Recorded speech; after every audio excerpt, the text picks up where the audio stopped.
नमस्कार, आपका स्वागत है हमारे चैनल कहानी कार्ट में जहां आपको मिलते हैं हटके किस्से, डट के मस्ती। तो चलिए बिना रुके स्टार्ट करते हैं आज की कहानी। मेरा नाम रश्मि है। मेरे चाचा का घर मेरे घर के पास ही था। मेरे चाचा का लड़का, जिसकी उम्र 23 साल की थी, अक्सर हमारे घर आया जाया करता था। वो उम्र में मुझसे 5 साल बड़ा था। एक दिन मैं अपने कमरे में बैठकर मोबाइल पर कुछ देख रही थी तो वो मेरे पास आया। फिर बातों बातों में उसने मुझसे पूछा कि क्या तुम्हारा कोई बॉयफ्रेंड है।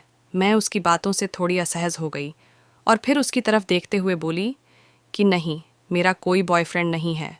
मुझे उसकी बात अच्छी नहीं लगी, लेकिन उस दिन मुझे समझ जाना चाहिए था कि उसके इरादे ठीक नहीं हैं। फिर एक दिन मैं घर पर अकेली थी तो वो मेरे घर आया। उस वक्त मैं अपने कमरे में लेटी हुई थी तो वो मेरे पास आकर लेट गया और उसने अपना एक हाथ मेरी पीठ पर रख दिया। कुछ देर बाद वो धीरे धीरे अपना हाथ नीचे की तरफ ले गया। मुझे उसकी ये हरकत अच्छी नहीं लगी और मैंने उसका हाथ अपने ऊपर से हटा दिया और अपनी पीठ उसकी तरफ कर दी। वो मेरे काफ़ी पास लेटा हुआ था कि तभी मुझे फिर से अपने पीठ के नीचे वाले हिस्से के बीच में किसी काफ़ी बड़ी चीज़ के छूने का एहसास हुआ। मुझे लगा ये उसका हाथ है और मैंने फिर से अपने हाथ से उसे दूर करने की कोशिश की, लेकिन जैसे ही मैंने इसे टच किया तो मैं समझ गई कि ये उसका हाथ नहीं बल्कि कुछ और है। फिर मैं तुरंत पलटकर खड़ी सीढ़ी हो गई और पीछे की तरफ मुड़ी तो उसने कहा कि क्या हुआ। मैंने कहा कि ये क्या है, तुम मेरे रूम से तुरंत बाहर निकलो। तो वो बेशर्मों की तरह हंसने लगा और बोला कि इस समय घर पर कोई नहीं है और अगर तुम मुझे निकाल सकती हो तो निकाल दो। मैंने उससे कहा कि मैं आपको अपने बड़े भाई के जैसा मानती हूँ, आपकी ये हरकत ठीक नहीं है।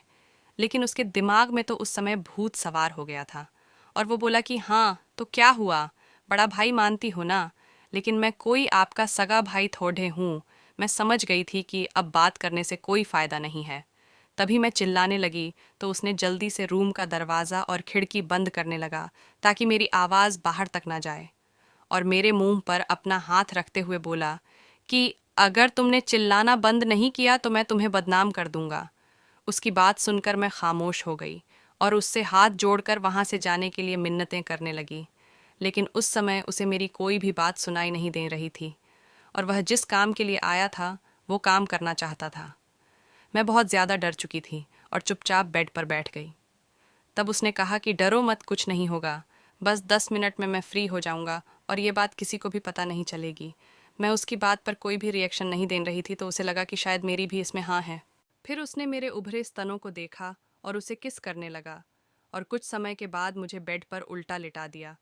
मैं अब समझ चुकी थी कि अब मेरा बचना नामुमकिन है, और कुछ समय काम क्रीड़ा के बाद मुझे अपने सबसे नाजुक वाले अंग में बहुत तेज़ दर्द का एहसास हुआ।